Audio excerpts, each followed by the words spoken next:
Добар ден и добре дојдовте во најновата телма Амбуланта. Колку може да се зголеми температурата во автомобил оставен на сонце? Дали автомобилот со темна боја навистина се загрева повеќе од оној со светла боја? И дали шишето вода, што со часови стоело во врел автомобил или на сонце, е безбедно за пиење? Зошто сенката од дрво штити подобро од сенката на зграда? Топлите ноќи можат ли да бидат подеднакво опасни за здравјето како и дневните горештини? Дали клима уредите се луксус или неопходност? Може ли да настинеме ако седиме во климатизирана просторија? За сетова денеска разговараме со професор доктор Михаил Кочубовски, специјалист по јавно здравје и здравствена екологија. Останете на телма, а при крајот на емисијата поставете прашање во програма.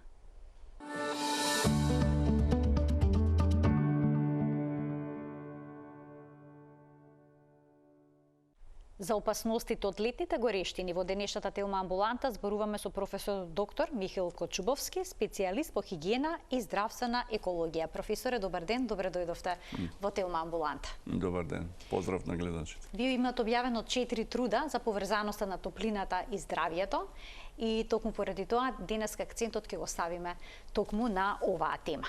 Вела дека градовите во кои што нема зеленило создаваат така наречени бетонски топлински острови. Така. Колку може температурата да е повисока во овие урбани средини во споредба со областите каде што има паркови, зеленило, дрвја и слично? Па видете, ние тој труд едниот што го спомнав од тие 4 го проведовме истражување во 2022 кога беше топлотен бран од 7 дена со мој еден помлад соработник Буковец, кој работи сега во Институтот за јавно здравје. Едноставно меревме температура на различни сообраќајници во Скопје, во центарот, во Карпуш и во Кисела Вода, една крстосница, што ви рекле. И каде што има зеленило, каде што нема зеленило. И да не должам, сабајле, на ручек и навечер меревме. Исто така имавме и сателитски мерења, ама тие не беа, да кажем, во тој континуиран период, него еднаш во тој период, затоа што немаме континуиран сателит кој секој ден мери, да кажеме, температура, зеленило и така натака. И се совпаднаа мерењата сателитски со оние теренски што ги имавме на терен. Разликата во температурата каде што нема зеленило, например кај Нова Македонија и ЕУ каде што е канцеларијата на Европска унија, и кај влада каде што веќе има зеленило, на тој булевар, едноставно, на пешачките острови разликата во 14 часот на 22 јули беше 8 степени Целзиусови. Цели 8 степени? Цели 8. И замислите како им е на тие што живеат во непосредна близина на, да кажем, Нова Македонија и на тие што живеат до паркот фактички, ќе се навлези дел, да кажем, паркот веќе тука почнува. Огромна разлика. Иначе и теоријата кажува, литературата, мислам, кажува дека 5, 6, 7, но и кажува дека има и 8, како што е, например, случајот во Скопје. Кај нас. Зборам за 22, тој труд е објавен декември 2023 година. Иначе имавме и неколку други труда, јас имам објавено заедно со колегата, што го спомнав, за КОП-26 или конференција на страните, што се одржува за климатските промени, што се прави и дека се најави тоа дека Светска здравствена организација ќе едноставно ќе работи повеќе, ќе биде вклучена и на КОП-28 веќе имавме еден здравствен ден, каде што цел ден се дискутираше прв пат до сега, значи 28 години секоја година се одржува за здравјето и климатските промени, од топлината посебно. Понатака имаме објавено труд, јас имам објавено со моја асистентка, едноставно за влијанието на топлотните бранови и на хоспитализацијата во Скопје во период од 5 години. Каде што, например, првиот топлотен бран кој ќе се јави, например, сега, што беше во јуни, покажува дека веднаш после тоа, на еден ден после тоа, се јавува пик или пораст на бројот на хоспитализација од болести поврзани со топлината. Додека вториот топлотен бран, например, кој се јавува обично во јули, да кажеме половината прва или втора половина на јули, по нашите искуства, зборам и светското искуство, веќе и по тоа што го испитувавме за тој период од 5 години, веќе пикот не беше после еден ден, туку после 3 дена. А третиот топлотен бран, например, кој трае, да кажеме, може да трае 3, 4, 5. Кај нас почна порано, кога прв пат почна 2007, беа 1-2 дена, да речеме, а последниве години трае од 7 дена, па до 10 дена, па до 14 дена. И така настално се зголемува. Сега гледате у јуни колку дена имавме, односно топлотни бранови, што не беа континуирани, него дисконтинуирани. И влијание, така да тогаш веќе не е 3 дена, дури може да биде и 5 дена. И тоа го докажавме, и тоа и литературата го кажа. Има објаснување зошто? Има, затоа што... Во јуни веднаш последен ден, потоа во јули после 3 дена. Да, пикот зашто се јава веднаш? Затоа што првиот топлотен бран, луѓето уште не се аклиматизирани или адаптирани на топлото време. Може затоа што нагло почна топло време и луѓето им треба време да се адаптираат. Веќе во јули веќе се адаптирани, а август уште се подобро веќе адаптирани или навикнати, што би рекле, просто народски. И затоа и реакцијата е покасна или поблак е пикот. Поблага. Така да тоа беше многу интересен труд, многу важен, објавено и така. И во научни списанија секако се некои меѓународни, некои наши, али со меѓународен уредувачки одбор и последниот труд што го спомнаме е со влијанието на тоа што кажавте за УХИ или Urban Heat Island ефектот или топлотните острова, жештените, што го спомнав тоа е тој во 2023 што го објавив. И имав уште еден труд кој го објавив како ние како Македонија сме се, да кажем, спремали и како сме одговориле за топлотните бранови како една ретроспектива научна, од научен аспект, Институтот за јавно здравје, Министерство за здравство и другите, и како сме реагирале, што сме направиле, кои документи сме ги подготвиле, например, акцијските планови за топлотни брани, првиот, вториот и така натака, други некои препораки, X препораки и така натака. Од сето ова понешто ќе фатиме во денешната емисија. Колкава е разликата во температурата помеѓу сенката од дрвјата и сенката на зградите? Дали е сеедно? Не е сеедно, има разлика. И подобро е да бидете во сенка на дрво, ама со многу густа крошна. Значи големо старо дрво со густа крошна. Не е, да кажеме, некоја каде што пробиваат сончевите зраци лесно, него густа крошна. За разлика од сенка под зграда. Некој ќе каже, па појака е сенката под зграда. Така? Зашто е разликата? Затоа што под дрвото имате систем на евапорација, природна. Едноставно, испарување од дрвата црпат вода од подземните води, од подземјето, и ја испуштаат како е водена пареја. Тоа е невидливо. Како што е во кафичи, да кажеме, што имаат систем со дифузери, пуштаат по вода и во ние системи, мислам за ладење што се вентилатори, и ситни капкички, така. Тие се ситни као водена магла, што би рекле. Тоа го вршат дрвата. Тоа го прават тие дрвата. Едноставно природно. Тоа е природен механизам. Така, затоа природна сенка е најубава. Физички објаснето е таа водена пареја, тоест водена магла, водени капки. Значи тие имаат, да не објаснам многу физика, го ладат воздухот едноставно околу себе, а тие се многу ситни, значи тие се распрскуваат непосредно околу на неколку метри и тој воздух брзо се лади едноставно. Така да на тој начин вие се разладувате многу брзо. Додека под сенка од зграда тој феномен го нема. И иако е поладно него на сонце, овдека под дрво е уште поладно и попријатно. Затоа е паметно да се раззеленуваат градовите. Точно. А ова што се претвори Скопје во бетонска џунгла е една од најлошите практики што може да се применат. Тоа е за општина центар, може да се каже, тоа е катастрофа. Ја мислам дел од Дебар мало и така натака.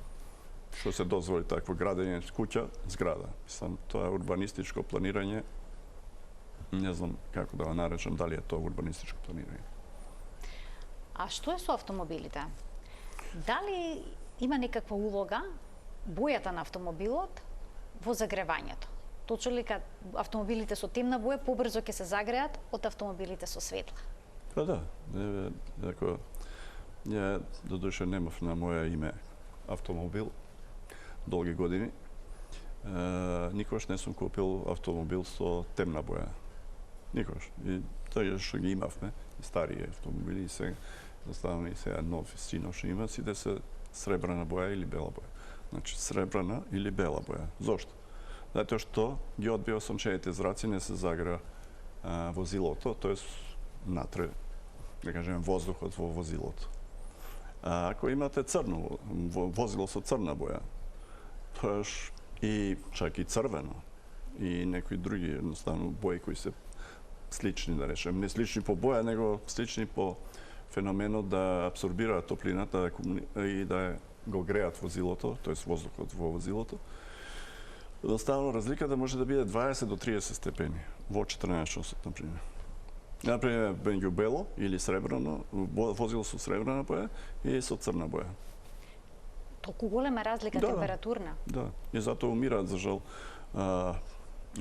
домашни миленичи, ако се забораени во автомобилите со затворени прозори, изложени на сонце, после час, два само. А и имаше случаи на 2 дечиња, за жал. Деца кои што се заборавени во автомобил? Да, сега скоро беше. Дали во Хрватска, не знам каде беше последниот случај. А било дека дете не смее да се остави само во затворен автомобил кога надвор е топло, дури ни 5 минути. Точно, тоа е особено децата доенчиња и до 5 годишна возраст. Доенчињата никако не смеат да се остават натре. Одноставно мора заедно со родителот, одноставно или што е, не кажеме, штитеникот. Мислам, тоа што е го чува детето, едноставно да го земе со себе, да го изнесе, не да го остави директно на сончево светло. Никако не сме да го остави, така. Туку кога автомобилот е паркиран на сонце, со која брзина се зголемува температурата во автомобилот за 5, 10, 20 минути? 15-20 минути веќе. Толку брзо? Да. Дали мора да биде паркиран на сонце или може да биде паркиран и под сенка, но сепак да е топло времето? Под сенка е друга ситуација. Али зборам директно под сонце. Дали вие не знаете, ако е моментално под сенка, ако гледате каде се движи сонцето и ако знаете, обично, ја, например, тоа го знам, секогаш го внимам, али луѓето не знаат, него сонцето се движи и сенката се менува едноставно. Ако има дрво или некоја или зграда. Сега моментално може да е под сенка, после пола сат да не е под сенка. Така, веќе да е на сонце автомобилот. Затоа советувам да не се купуваат возила со црна боја за домашна употреба. А како да се влезе во врел автомобил? Како на брзина да се олади? Постојат ли некои стратегии што ги препорачувате? Па да, видите, овие новите возила, па да ги наречам смарт, што би рекле, последниве 2-3 години што излегува, имаат опција, можете да го отклучате, можете да уклучите климата, едноставно можете да ги спуштите прозорите од надвор. Значи не мора да влезете внатре и тоа е добро. Ако има такво возило. Кој нема такво возило, значи треба не да влезе во возилото, треба да го отвори, треба да ги отвори вратите, треба да ги отвори прозорите и да почека да излезе топлиот воздух надвор. Затоа што натре е потопло него надвор. Ако е возилото на сонце. Едноставно и треба да се почека не 2-3 секунди, него барем 2-3 минути. Вжештени воланот, вжештени се и седиштата. Да.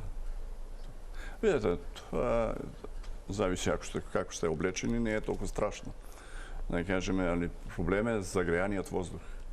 Едноставно и не смеете да дозволите да влезете директно. Тоа е шок температурен за организмот, зашто вие доаѓате од дома, граѓаните обично им кај нас скоро сите имаат клима уреди дома и ги користат.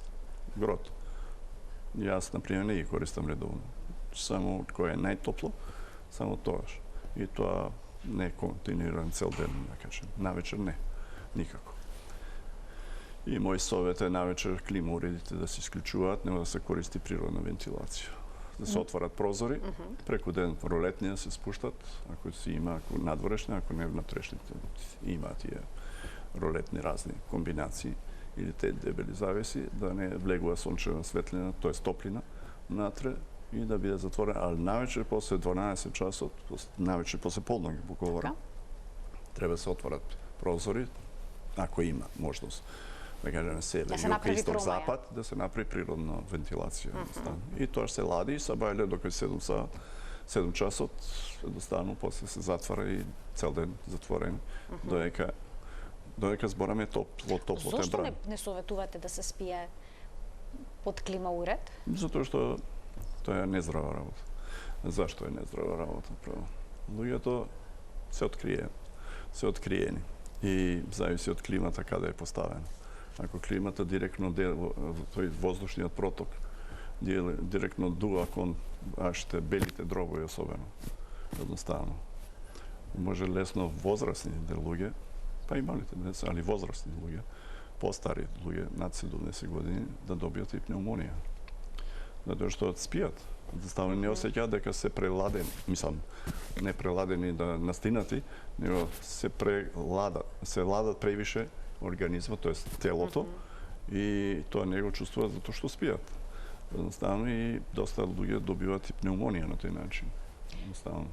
Тоа е многу опасно. А што доколку ноќите се топли? Понекогаш не паѓаат ноќните температури.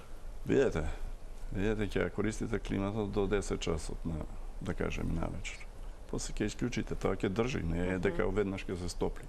Ако не отворите прозор или врата, таа ќе држи температура уште саат-два сигурно. После 12 часот веќе можете да отворите. Некојаш може и порано, али обично у Скопје, по моје искуство е после 12 часот. Кога се топлотни бранови говорам. Кога се топлотни бранови, како треба да се одржува клима уредот, бидејќи можеме да прочитаме дека и тој може да биде извор на одредени болести и зарази. Видите, клима уредите треба редовно да се одржуваат. Ние на оваа година викнавме сервис за клима уреди, да се исперат, да се исчистат дезинфекција и така натака. Тие што се користат редовно, да кажеме. И се зависи каде живеете исто така.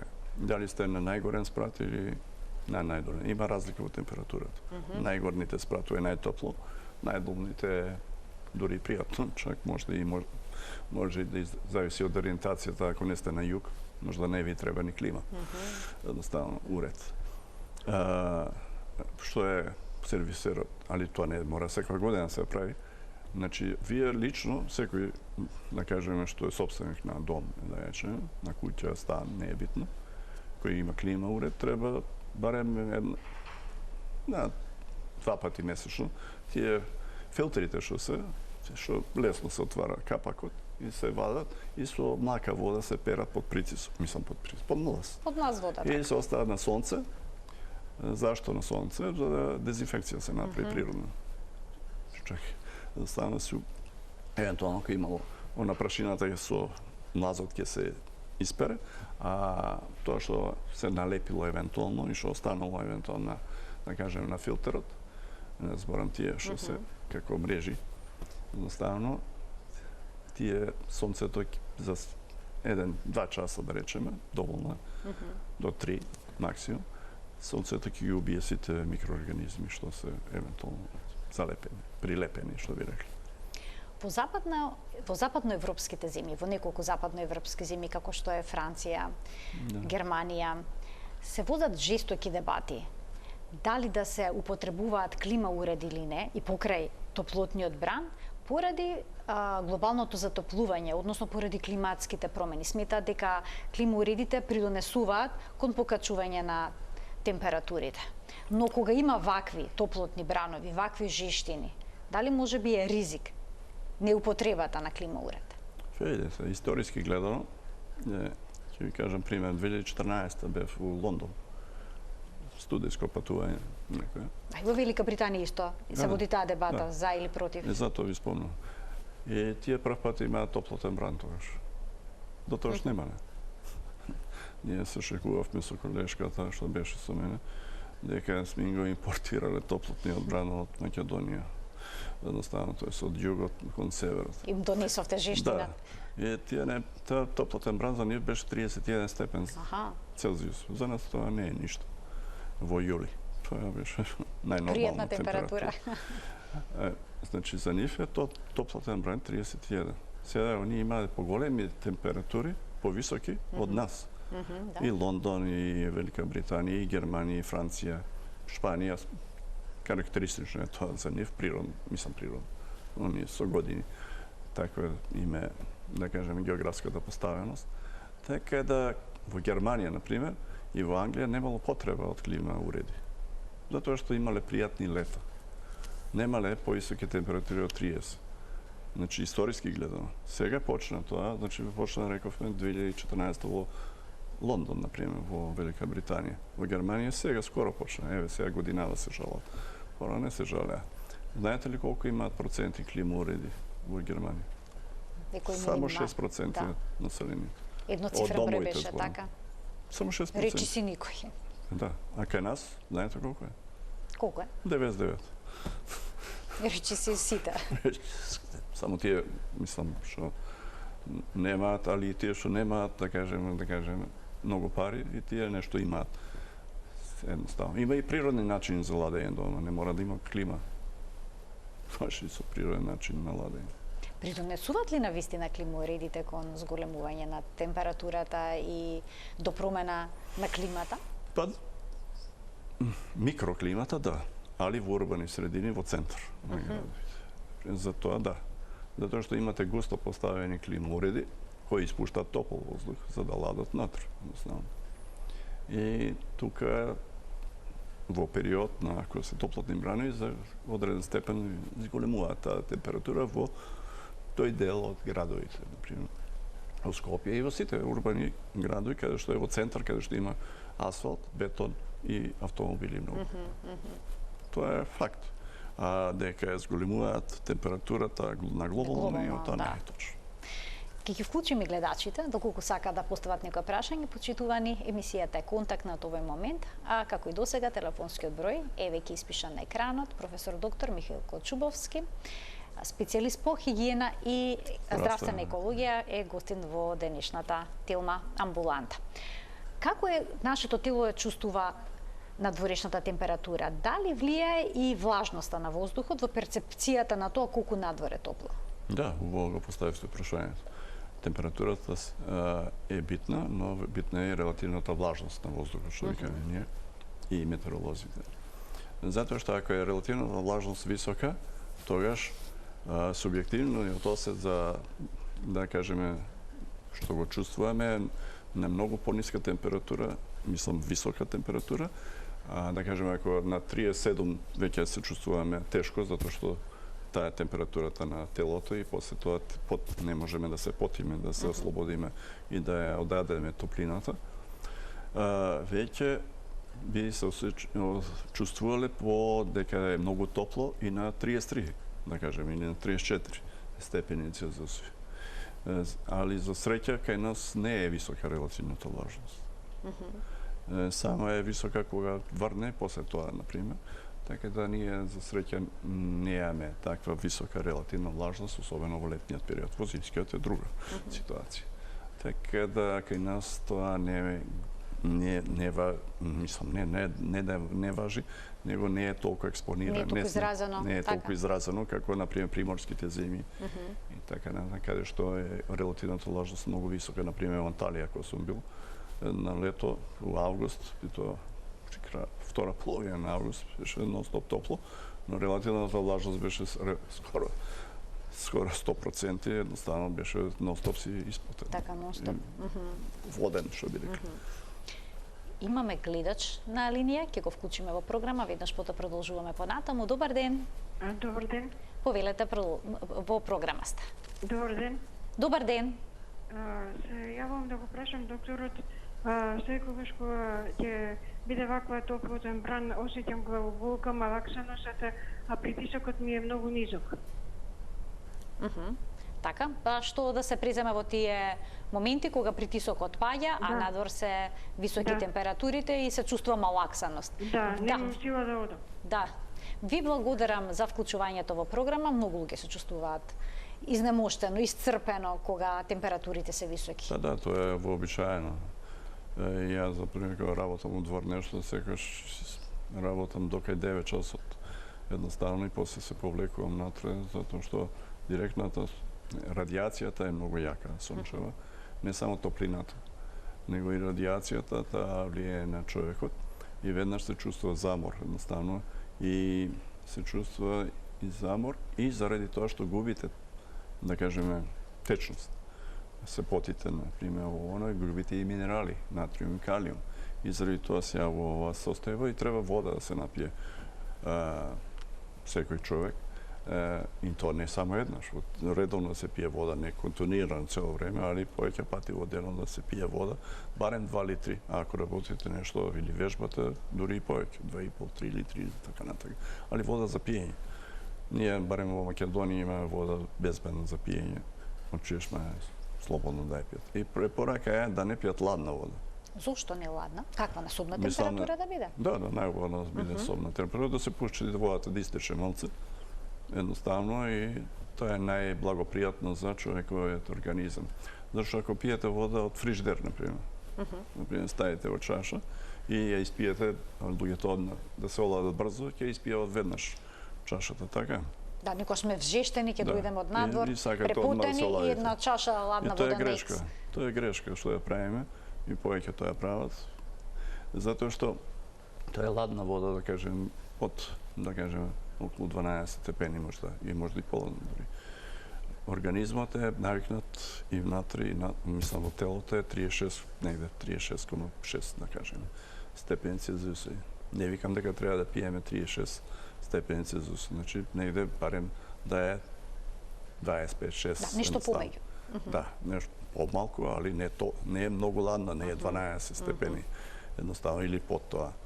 Затоа што прави вазоконстрикција во стомакот, во желудникот, тоест стегање на крвните садови и вие ќе се напиете вода, која е безбедна да речем, али вие не може да искористите во организмот веднаш, затоа што вазоконстрикцијата, тоест стегањето, се стигнале крвните садови. Не може да го примат едноставно во себе водата од желудникот да влезе во крвта и да се разнесе по, да кажем, по органите, по клетките и така натака, да влезе во клетките и така натака.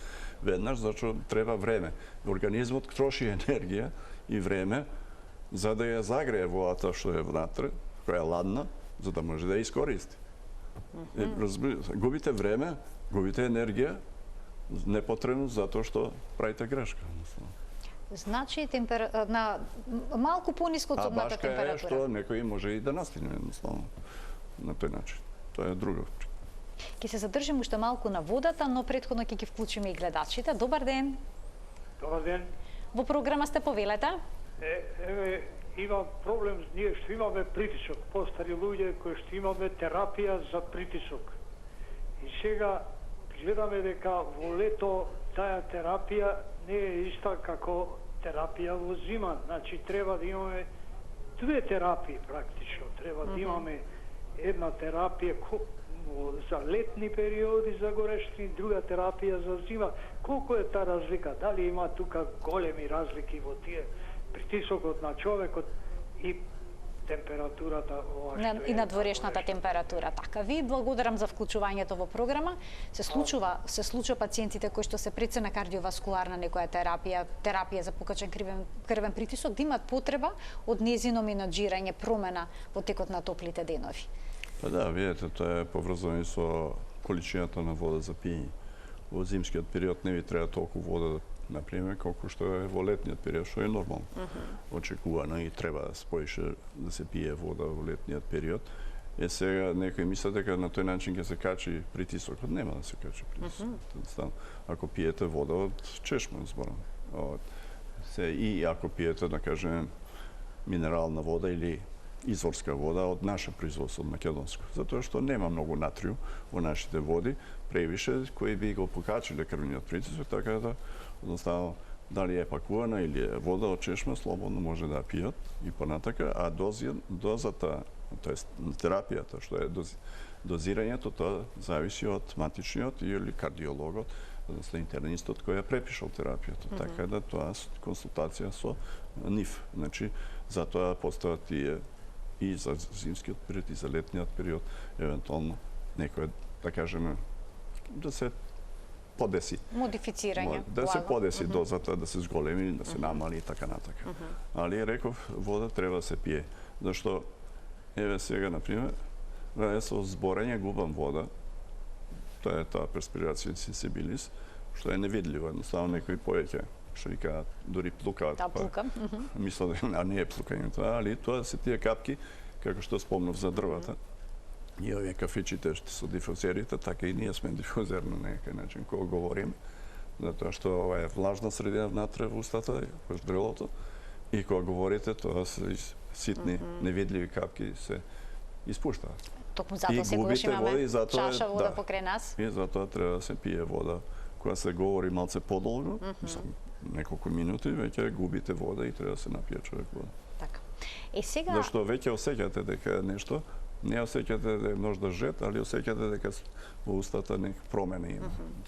Чувството на жет секогаш е сигнал дека всушност дека сме дехидрирале. Не треба да чекаме да почувствуваме жет за да се напиеме. Да се, еве сега веднаш ќе се напиеме по една глотка вода. Да не дозволиме да дехидрираме. Точно. Некои одбираат да пијат вода од шиша. Често пати е во пластична амбалажа спакувана водата. Се случува да стои во автомобил на топла, на плажа на сонце или воопшто на сонце. Дали тоа представува проблем? Но имаме гледач, ќе ни одговорите на ова прашање веднаш по прашањето на гледачот да му дадеме предност, бидејќи во спротивно ќе треба малку подолго да почека. Добар ден. Добар ден. Во програма сте, повелете. Поздрав до вас и до професорот. Благодарам. Сакам да го прашам професорот дали е запознат во врска со колку децибели треба да биде гужвата што се ствара во оние станови што се до самиот пат. Аха, добро. Бидејќи на оваа горештина и самата гужва од автомобили и самата прашина ствара пеко. Само тоа ме интересира. Така. Бучавата што ја слушате, додека ви се отворени прозорците во текот на летните денови. Професоре, можете ли да дадете одговор на ова прашање? Сега, затоа Светска здравствена организација има еден водещ или гайдлайнс за бучавата, особено во домот. И во ноќните часови, кога луѓето треба да спијат, едноставно, е нормално да кажеме после 10 часот особено, навечер, и 12 секако. Бучавата во спална соба со отворен прозор не сме да изнесува повеќе од 30 децибели. За да имате мирен сон, континуиран сон и да имате рекуперација, т.е. да се одморите од денот кој бил напорен, да речеме, не е битно. И не е битно секој ден дали е напорен или не, треба навечер спиењето е да се одмори човекот и да се припреми за следниот ден. Ако имате бучава која надминува 30, 40, 45, која за жал, ајде сега со сейф сите е добро, што кој живее близко, да кажеме, до сообраќајници каде што има тие камери и мора да внимаваат возачите. Едноставно. Али има се уште со моторџи или некои коли кои имаат дори намерно ги прават да кога ги турираат едноставно одеднаш и ќе ве разбуди од сонот. И се будите анксиозни, нерасположени, уморни, затоа што не сте се наспали добро, одеднаш ве разбуди, зашто тие пикови се лоши. Едноставно. Сега реков, значи навечер треба да се отвори прозорот, значи после полноќ кога е топло температура, едноставно, бучавата би требало тоаш да биде, реков, во внатре собата под 30 децибели. Сега ако имат некоја кола која турира, секако ќе биде бучавата поголема. Инаку бучавата се смета како загадување, така? Па, порано да. Сега се смета како анојанс или вознемирување. Вознемирување. Ајде да слушнеме уште едно прашање од гледач. Добар ден. Добар ден. Во програма сте, го очекуваме прашањето. Повелете. Поздрав до докторот, поздрав до вајското. Јас сакам да го прашам докторот. Јас многу имам главоболка. Многу кога ќе станам ми се тресе снагата како струја да ме дрма и ако немам за што да се фанам, ќе паднам. Пијам лекарства, пијам за притисок, пијам шеќерасум, а снимам главата, ништо не ме не доа и нека беше таа на нервологија, зашто мене ми се дешава тоа, кога се станам одма, ми се тресе снагата и ме дрма и ако не се станам, ќе паднам на земјата. Так, тоа не е поврзано со топлото време, туку постојано го чувствувате како проблем. А ја исто, куќата ми е на автопат. Живеам до улица и брчат мотори, брчат коли, брчат се. И ја ако не се напијам лонатас, апиња, лонатас, половинка и ја не можам да спијам ноќе. Така. Ви благодарам за вклучувањето во програма, што би можеле да дадете како насока. Па бидете, тоа е поврзано со тоа што го кажав и пред малку. Со бучавата, веројатно е во тој дел од градот кај што живее господјата. Едноставно бучавата е поголема од тоа што е дозволено. Значи, надвор би требало на прозор, да кажеме, со затворен прозор надвор кај станот, да речеме 45 децибели не треба да надминува. Со отворен прозор внатре 30 реков. Али тоа сигурно го надминува, пошто има се уште има неодговорни возачи кои сакаат тоа да уживаат во тоа турирање, едноставно мислат дека е нешто убаво. Али не е добро чак ни за слухот на тие самите возачи, не е добро ни за граѓаните, особено навечер, кога треба да се наспијат, затоа што господјата не е наспана, не е одморена и се буди уморна, затоа што не се наспала. Така. И треба да се напие барем вода секако после тоа и да почека и не нагло станување. Веројатно се зависи од физиолошката состојба на господјата, едноставно дали возраста и така, дали е диагнозата што има и така натака. Значи секој човек, здрав човек ќе стане веднаш, така? Кој има нека одредена физиолошка состојба или некоја диагноза, не советуваме веднаш да стане, треба, посебно тие што имаат низок притисок, треба постепено, полека, да не е брзо. И веднаш да се напие вода, а луѓето грешат прво кафе пијат. Но тоа е грешка. Денот се почува со кафе. А ти вие дехидрирате на тој начин. Што пиете кафе, вие дехидрирате. Вместо да се хидрирате, вие се дехидрирате. Треба со вода да се почне. Велате, ако не една чаша кафе, една чаша вода? Може така? Ни така? Само вода прво. Само вода. После пола саат може кафе. Али прво вода. Значи денот да се започне со чаша вода. Уште еден гледач ке вклучиме. Добар ден. Добар ден. Во програма сте? Повелете. Ве слушаме одлично, повелете. Дали е поздраво да се пие од пластична шиша или од стаклено шиша? Ова е одлично прашање. Ви благодарам за вклучувањето. Повелете, професоре. Поздраво е секако да се пие вода од стаклена шиша. Тоа е секојаш било и ќе остане така. Стаклената амбалажа, затоа и видите рокот на например вода за пиење, да кажеме дали изворска, дали минерална е поголем. Да кажеме година дена, а за пластична е 6 месеци. И тоа е прво, само така ви кажа. Друго, значи, стаклената амбалажа не испушта нешто штетно во водата, што би била во шишата, да речеме. Додека пластичната амбалажа зависи од производителот, зависи од тој што ја полни, каква пластика користи. Мислам, има различни пластики, тие најквалитетните е со ознаки има, секоја си има ознака доле под шишата.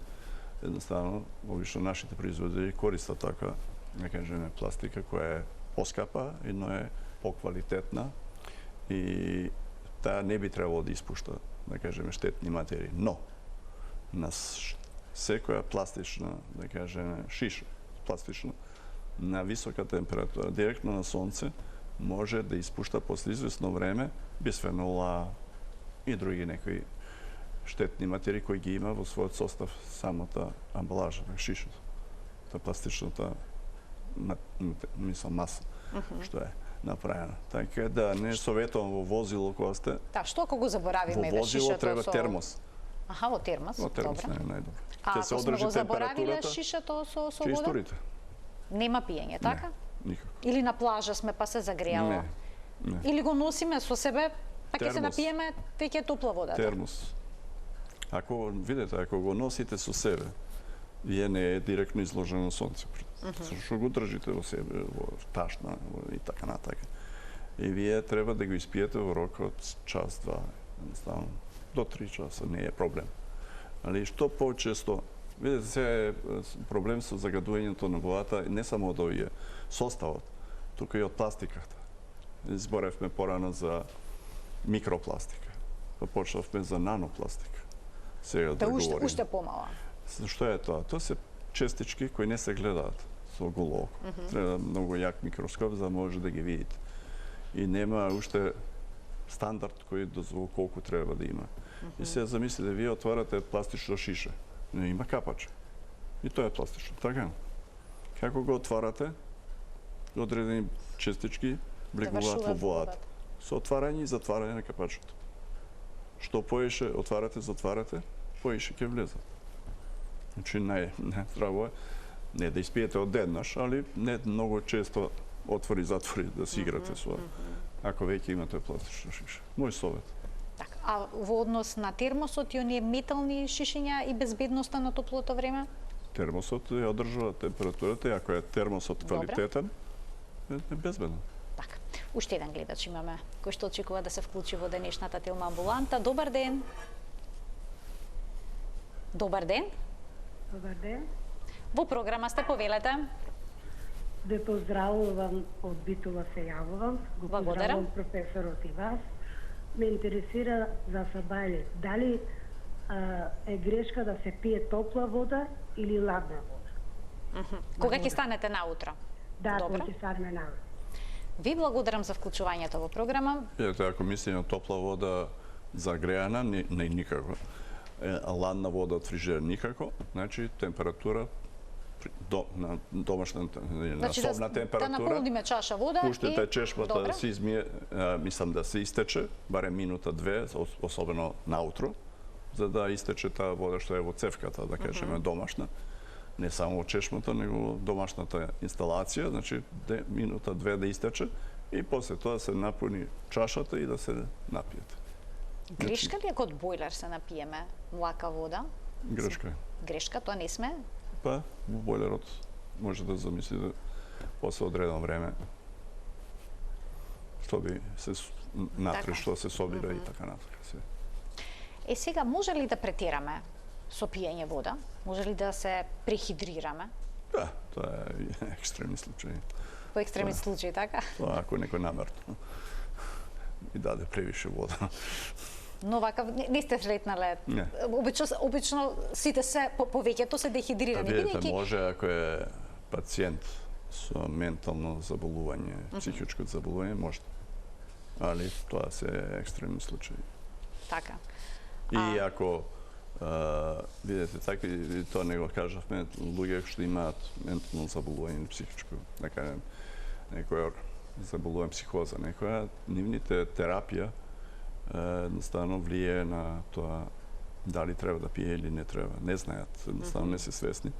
И тоа треба секогаш да има покрај нив некој, дали е, да кажеме, здравствено лице или некој што се грижи за нив, да им даде вода на одредено време. Затоа што не се свесни дека состојбата и терапијата заставно ги оневозможува да се бидат свесни за тоа дека треба да се напијат сега вода после тоа и така.